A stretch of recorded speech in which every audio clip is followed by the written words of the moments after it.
رمضان کا یہ مبارک مہینہ جس کے آخری ایام ہم گزار رہے ہیں، یہ اب جدائی کے قریب ہے۔ قیامت کے دن یا تو یہ مہینہ آپ کا سفارشی بنے گا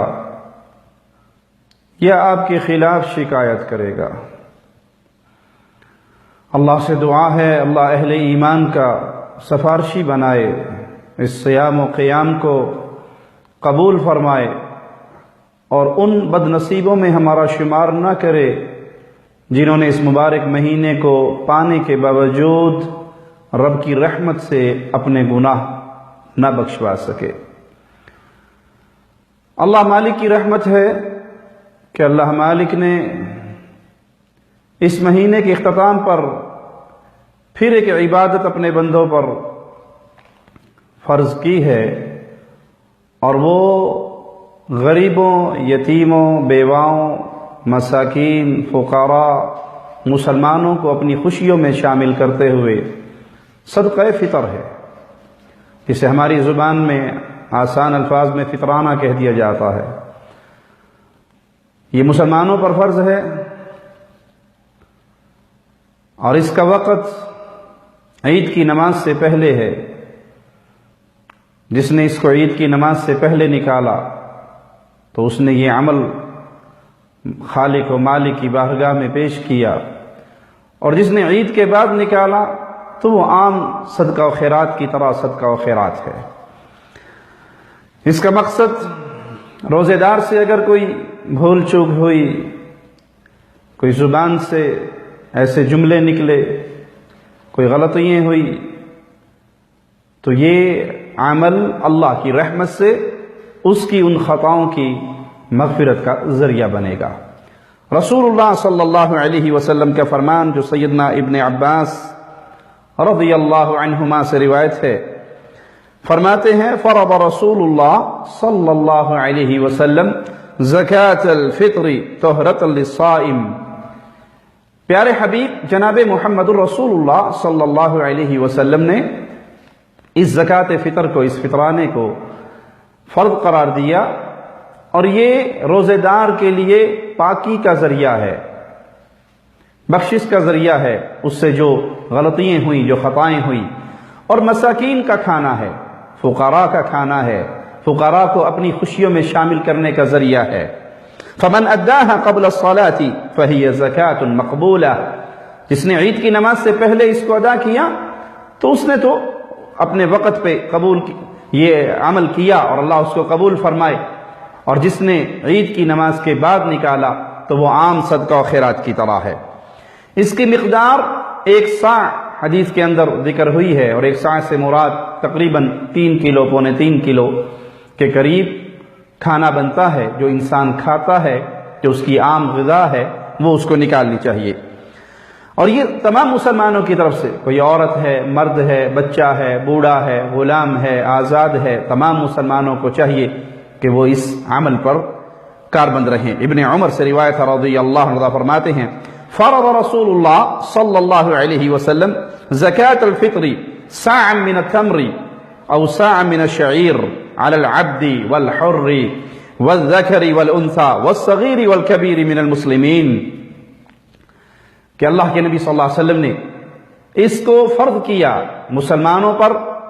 عورت ہو یا مرد ہو، بچہ ہو یا بوڑھا ہو، آزاد ہو یا غلام ہو، تمام پر فرض ہے۔ اور جو خاندان کا سربراہ ہے اس کو چاہیے وہ اپنے گھر کی طرف سے، اپنی بیوی بچوں کی طرف سے، اور اگر وہ اپنے ملازمین کی طرف سے بھی نکال دیتا ہے تو یہ خیر ہے، یہ عمل کیجئے، فقراء کو اپنے ساتھ شامل کیجئے، ان کی دعائیں لیجئے۔ غریبوں کی دعائیں، فقیروں کی دعائیں انسان کو دنیا اور آخرت کے اندر بہت خیر حاصل کرنے کا ذریعہ ہوتی ہیں۔ رسول اللہ صلی اللہ علیہ وسلم کا فرمان ہے کہ اللہ تمہیں رزق دیتا ہے تمہارے فقراء کی وجہ سے، تمہارے کمزور لوگوں کی وجہ سے، ان کی دعاؤں کی وجہ سے اور ان کی نمازوں کی وجہ سے۔ تو آپ جو کھاتے ہیں، آپ چاول کھاتے ہیں، آپ گندم کھاتے ہیں، آٹا کھاتے ہیں، تو آپ چاول میں سے، گندم میں سے، آٹے میں سے، کھجور میں سے، کشمش میں سے ان چیزوں میں سے اتنا وزن نکالیے اور فقراء میں تقسیم کیجیے۔ عید سے ایک دن پہلے یا 2 دن پہلے بھی نکالا جا سکتا ہے کہ انسان اگر مصروف ہے اور وہ عید رات چاند رات نہیں دے سکتا تو وہ 1 دن پہلے یعنی 28 تاریخ کے بعد یہ عمل کر سکتا ہے۔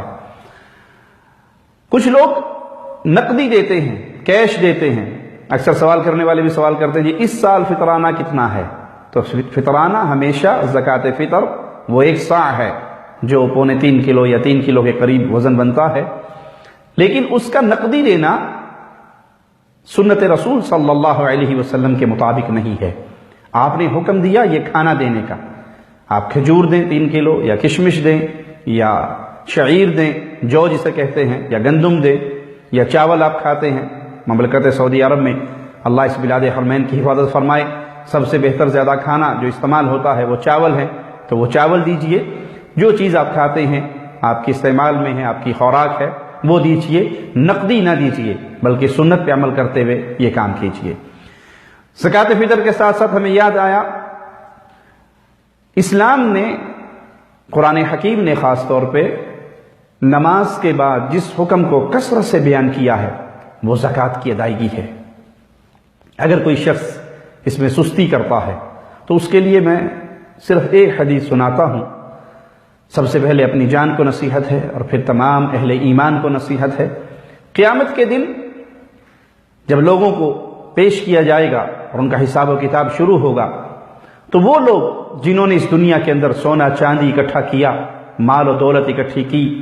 لیکن اس کی زکوٰۃ نہیں نکالی، تو ان کا مال جہنم کی آگ پہ تختیاں بنا کر گرم کیا جائے گا، سونے کی شیٹس بنا کر جہنم کی آگ پہ تپایا جائے گا، جس سے ان کے جسم کو داغا جائے گا۔ اور حدیث کے لفظ ہیں کہ جو ہی ان کی حدت میں کچھ کمی ہوگی تو اللہ ان کو جہنم پہ اور گرم کرنے کا حکم دے گا اور دوبارہ تپایا جائے گا، اور پھر ان کے جسم کو جلایا جائے گا اور ان سے کہا جائے گا یہ وہ تمہارا مال ہے جن کی تم نے دنیا میں زکوٰۃ ادا نہیں کی۔